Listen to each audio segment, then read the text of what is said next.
Pour la mobilisation en pronosupination niveau 2, ici on va placer son pied en arrière, donc pour être en dorsiflexion maximale, plus ou moins on essaie de se rapprocher le plus possible de sa fin d'amplitude de dorsiflexion dans cette position. Peut-être que je pourrais aller plus loin si j'étais en chevalier servant, mais ce n'est pas ici l'objectif. On veut le maximum de son amplitude en dorsiflexion en étant assis.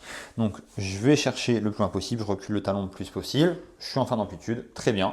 Je vais venir bloquer le genou et ici je vais chercher à décoller mon pied en supination. Donc j'essaye de faire ce mouvement, ci, puis ce mouvement-ci, mais en fin d'amplitude. Donc ça va vraiment décoller de très peu.